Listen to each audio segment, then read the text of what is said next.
Hello. आज समझते हैं अपन डाइजेस्टिव सिस्टम। अपने शरीर का ये बहुत ही इम्पोर्टेंट सिस्टम है। अगर ये सिस्टम ना हो तो अपन जो भी अपन खाना खाते हैं ना वो डाइजेस्ट होगा, ना वो एब्जॉर्ब होगा और ना ही फिर अपन को एनर्जी मिलेगी। यानी कि अपने शरीर को चलाने के लिए जो ऊर्जा मिल रही है, जो एनर्जी मिल रही है, वो अपन को मिलती है भोजन से। और भोजन को पचाने के लिए ये सिस्टम बहुत ज़रूरी होता है।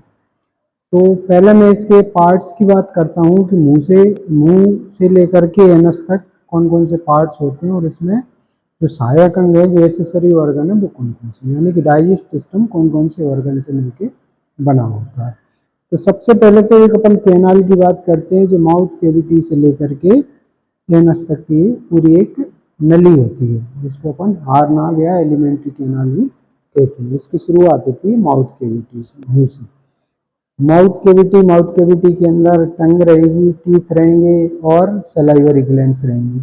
इसके बाद एक पीछे नली आती है, इसका नाम है फिर फेरिंग्स। फेरिंग्स एक्चुअली 3 टाइप की होती है। जो मुंह की तरफ है वो ओरोफेरिंग्स, नेजल कैविटी की तरफ होगी वो नेजोफेरिंग्स, और बाकी के नीचे जो लैरिंग्स की तरफ और ईसोफेगस की तरफ वाला जो पार्ट होता है उसको कहते हैं लैरिंगोफेरिंग्स।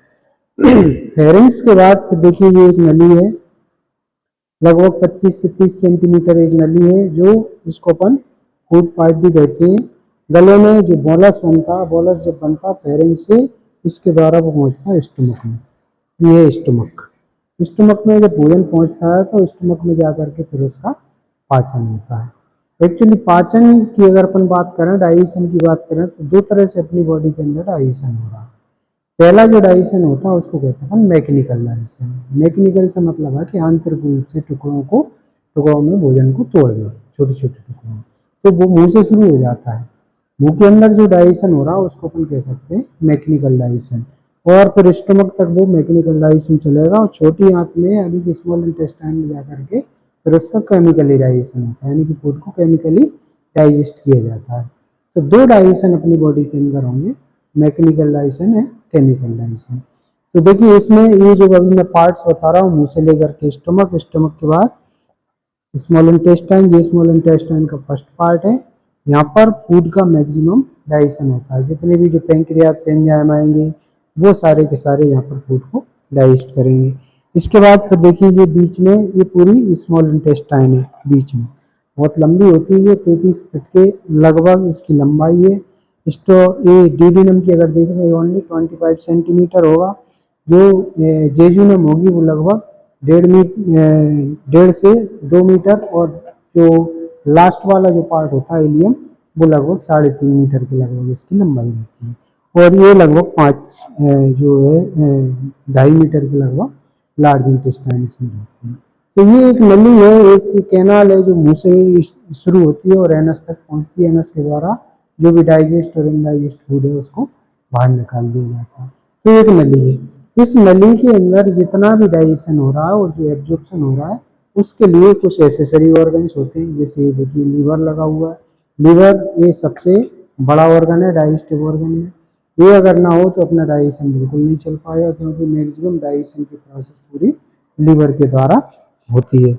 यहाँ पर देखिए एक छोटा सा ऑर्गन ये लगा हुआ है, पेनक्रियाज। इससे डाइजेस्टिव एंजाइम सीक्रेट होते हैं, जिससे ड्यूडेनम में फूड का पूरा डाइजेशन होता है। और एक देखिए ग्रीन कलर से ये लीवर के नीचे लगा हुआ है गॉल ब्लैडर। इसमें जो बाइल होता है वो स्टोर होकर रहता है, लेकिन बाइल निकलेगा कहाँ से? लीवर से। तो ये 3 एसेसरी ऑर्गन एब्डोमिनल कैविटी में होते हैं, बाकी की जो पूरी एलिमेंट्री कैनाल। माउथ के अंदर भी 3 एसेसरी ऑर्गन है, जिसमें सलाइवरी ग्लैंड है, टीथ है और टंग है। तो ये तो है पूरा अपना डाइजेस्टिव सिस्टम। अब यहाँ पर अपन समझते हैं कि अपन जो भोजन में ले रहे हैं, प्रोटीन ले रहे हैं, फैट ले रहे हैं, कार्बोहाइड्रेट ले रहे हैं, वो कैसे अपने पूरे मुंह से लेकर के इंटेस्टाइन तक किस तरह से उसका एब्जॉर्प्शन होता है और कैसे वो डाइजेस्ट होती है। तो अपन बात करते हैं सबसे पहले माउथ कैविटी की। माउथ कैविटी में अगर देखें तो ऊपर इसका पैलेट रहेगा, हार्ड पैलेट, जो मैक्सिलरी बोन और पैलेटाइन बोन से मिलकर बना है। नीचे मैंडिबल बोन रहेगी। दोनों जो ऊपर वाली और नीचे वाली बोन है, दोनों में टीथ फिट रहते हैं, है ना। तो जो टीथ है, टीथ पे एक मैंने अलग से सेपरेट वीडियो बताया था, उसमें पूरा मैंने क्लासिफिकेशन वहाँ पर बताया हुआ है। और ये टंग है, टंग के लिए भी मैं एक वीडियो पहले बना चुका हूँ। तो अपन बात करते हैं कि माउथ कैविटी में आपने जो खाना खाया, प्रोटीन खाया, फैट खाया, कार्बोहाइड्रेट खाया, जो भी अपन रोटी खा रहे हैं, सब्जी खा रहे हैं, सब क्या है, ये 3 मेन फूड उसमें होते हैं, कार्बोहाइड्रेट, प्रोटीन एंड फैट। तो मुंह से किस तरह से उसका डाइजेशन शुरू होता है। अब देखिए, अब जो मुंह है तो मुंह के अंदर सलाइवरी ग्लैंड है। सलाइवरी ग्लैंड 3 होती है, ये इस पर भी मैं पहले एक वीडियो बना चुका हूँ जिसमें सलाइवरी ग्लैंड की तीनों मैंने नाम बताए थे, इसमें पैरोटिड ग्लैंड, सबलिंगुअल ग्लैंड और सबमैंडिबुलर ग्लैंड। इनसे क्या निकलता है, सलाइवा निकलता है। सलाइवा मतलब लार निकलती है। तो लार में एक बहुत ही इंपॉर्टेंट एंजाइम होता है जो मुंह से ही फूड को डाइजेस्ट करना शुरू कर देता है। सलाइवरी ग्लैंड के अंदर से जो सलाइवा निकलता है उसमें मैक्सिमम 99% तो वाटर ही होता है। इसके अलावा उसमें म्यूसिन है और कुछ बैक्टीरिया को मारने वाले एंजाइम्स, जो एंजाइम्स होते हैं, और कुछ फूड को डाइजेस्ट करने वाले एंजाइम्स होते हैं। तो फूड का जो डाइजेशन करता है उस एंजाइम का नाम होता है टाइलिन। तो टाइलिन, जैसे ही आप स्टार्च लेते हैं, पका हुआ जो स्टार्च होता है, जैसे ही मुंह में जाता है तो वो स्टार्च को डाइजेस्ट करने का वो काम करता है। तो मुंह के अंदर एक ही फूड का डाइजेशन होता है स्टार्च का, कुकड स्टार्च का। तो उसको जो कुकड स्टार्च होगा उसको वो क्या करेगा, माल्टोज में बदल देता है। अब एक ही डाइजेशन हो रहा है मुंह के अंदर केवल स्टार्च का, जो टाइलिन द्वारा होता है।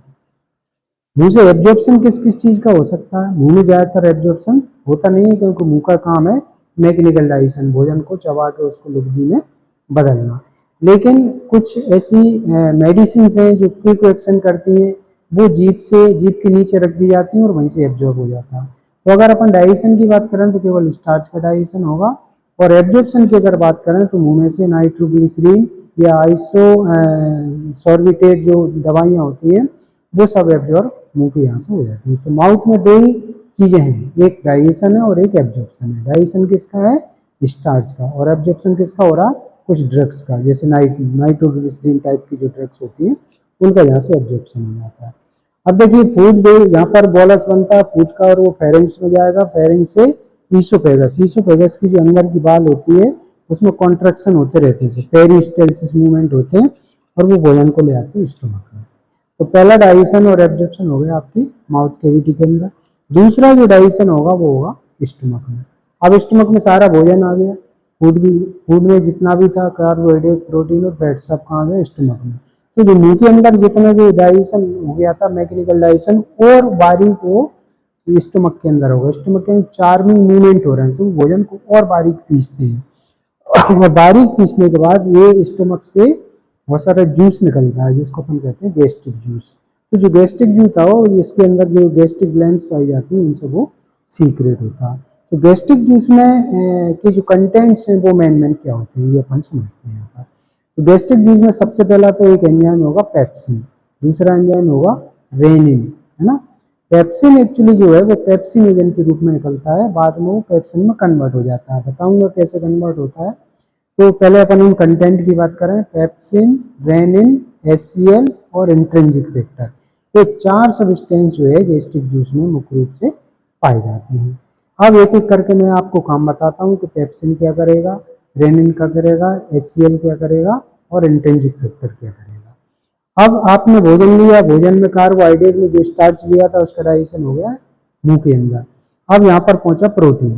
तो प्रोटीन का सबसे पहला डाइजेशन होता है वो पेप्टोन के जो है पेप्सिन के द्वारा हुआ।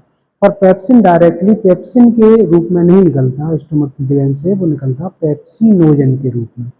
तो पेप्सिनोजन कौन निकालेगा, गैस्ट्रिक ग्लैंड्स निकालेंगे। जैसे ही गैस्ट्रिक ग्लैंड से पेप्सिनोजन निकलेगा और साथ में HCl भी निकल रहा, तो HCl पेप्सिनोजन को क्रिया करके, उससे रिएक्ट होकर के उसको पेप्सिन में बदल देगा।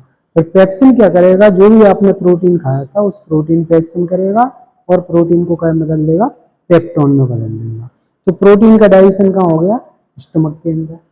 अब बाकी का दूसरा जो एंजाइम बचा रेनिन, रेनिन क्या करेगा, अपन खाने में मिल्क भी ले रहे हैं, मिल्क जब आप लेते हो तो मिल्क में भी एक प्रोटीन पाया जाता है, उस प्रोटीन का नाम है कैसिनोजन। तो जो कैसिनोजन होता है उस पर काम करेगा रेनिन। रेनिन कैसिनोजन को किस में बदल देगा, कैसीन में बदल देगा, और कैसीन का भी डाइजेशन, यानी कि दूध का जो है दही बन गया, मिल्क को कर्ड में ये कन्वर्ट कर देता है। तीसरा इंपॉर्टेंट सब्सटेंस है HCl।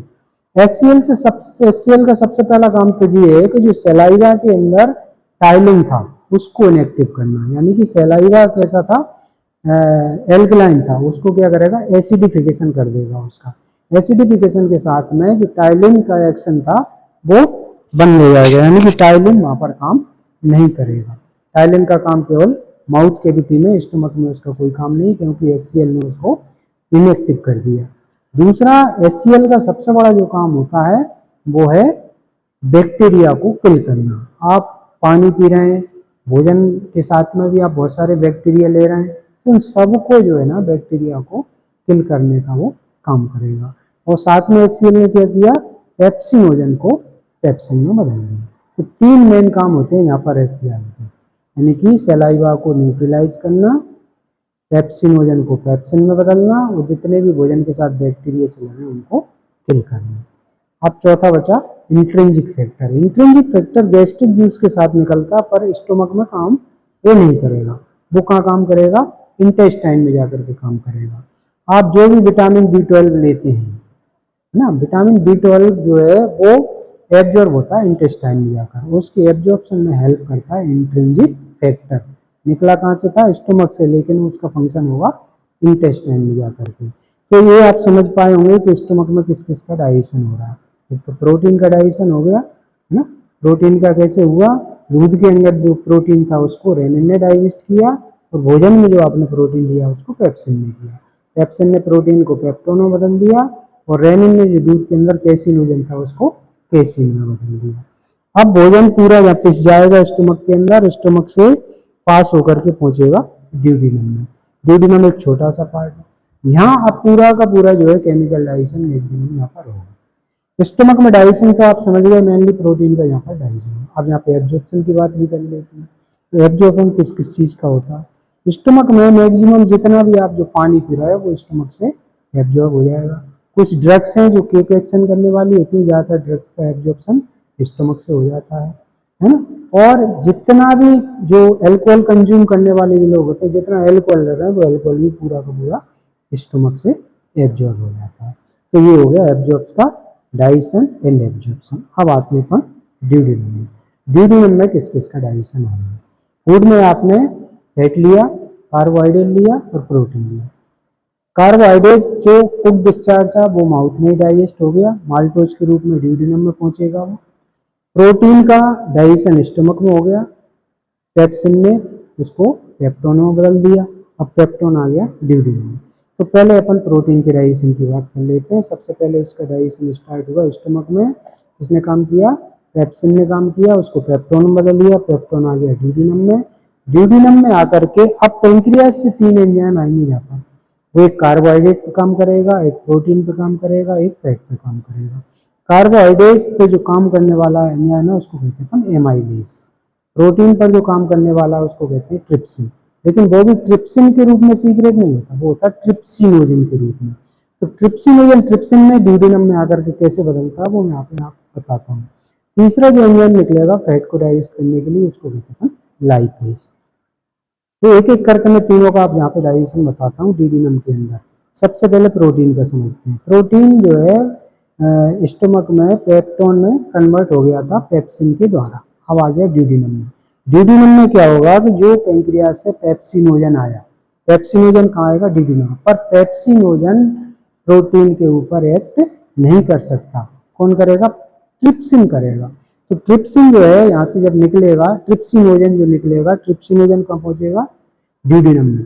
ट्रिप्सिनोजन पर ड्यूडेनम से एक हार्मोन निकलेगा एंटेरोकाइनेज, वो एंटेरोकाइनेज ट्रिप्सिनोजन को ट्रिप्सिन में कन्वर्ट करेगा, और ट्रिप्सिन जो पेप्टोन था उस पेप्टोन को पॉलीपेप्टाइड में बदल देगा।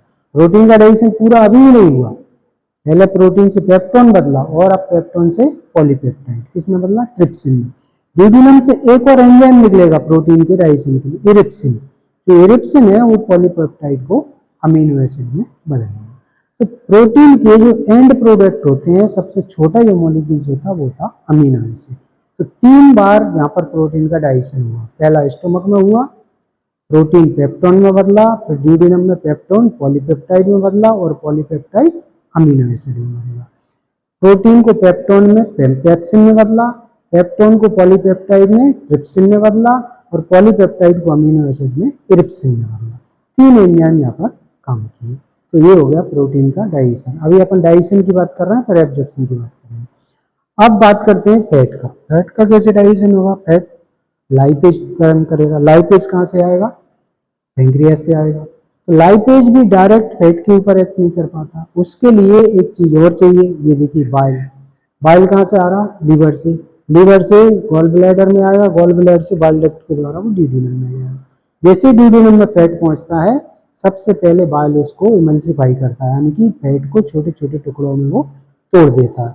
जब छोटे छोटे टुकड़ों में फैट टूट जाता है तो फिर उस पर लाइपेज क्रिया करता है और फैट को फैटी एसिड और ग्लिसरॉल में बदल देता है। तो ये फैट का डाइजेशन है।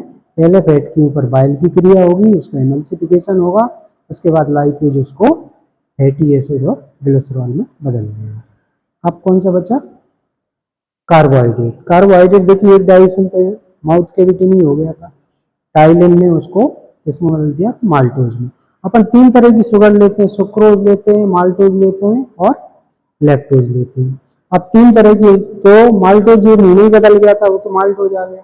बाकी अगर आपने जो शक्कर ली उसके द्वारा आपको सुक्रोज प्राप्त हुआ, अगर आपने दूध लिया है तो उससे लैक्टोज प्राप्त होगी। अब 3 तरह का कार्बोहाइड्रेट है जो ड्यूडेनम में प्रेजेंट रहेगा।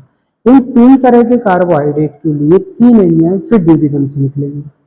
सुक्रोज के लिए सुक्रेज, माल्टोज के लिए माल्टेज, लैक्टोज के लिए लैक्टेज। तो सुक्रोज सुक्रेज के द्वारा डाइजेस्ट होगा, माल्टोज माल्टेज के द्वारा डाइजेस्ट होगा और लैक्टोज लैक्टेज के द्वारा डाइजेस्ट होगा। तीनों जो है टाइम बदल जाएंगे, ग्लूकोज में बदल जाएंगे, सिंपल शुगर। तो देखिए अब यहाँ पर प्रोटीन का भी डाइजेशन हो गया, फैट का भी डाइजेशन हो गया और कार्बोहाइड्रेट का भी डाइजेशन। अब ये जाएंगे ड्यूडेनम से आगे जेजुनम। जेजुनम में इनका पूरा का पूरा एब्जॉर्प्शन शुरू होगा। अब यहाँ पर क्या है, जब अपन एक कट सेक्शन देखते हैं स्मॉल इंटेस्टाइन का, तो उसमें स्पेशल टाइप के स्ट्रक्चर होते हैं, उनको कहते हैं बिलाई। बिलाई के अंदर 2 तरह की कैपिलरीज है वहाँ पर। एक तो लिम्फेटिक कैपिलरी है, दूसरी ब्लड कैपिलरी है। तो ब्लड कैपिलरी जो होती है वो प्रोटीन के एंड प्रोडक्ट और कार्बोहाइड्रेट के एंड प्रोडक्ट को एब्जॉर्ब करती है, यानी कि प्रोटीन के अमीन किसमें कन्वर्ट हो गया? प्रोटीन अमीनो एसिड में। और कार्बोहाइड्रेट किसमें कन्वर्ट हो गया? सिंपल शुगर में, यानी कि ग्लूकोज में। तो ग्लूकोज और अमीनो एसिड का ब्लड कैपिलरीज में एब्जॉर्प्शन हो जाएगा।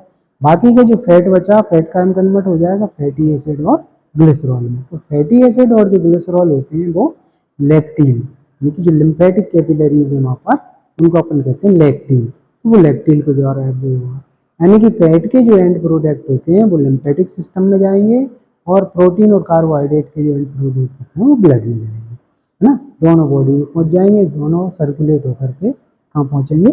सेल्स में पहुंचेंगे। अब यहाँ से जो डाइजेशन हुआ, यहाँ से जो एब्जॉर्प्शन हुआ किस किसका?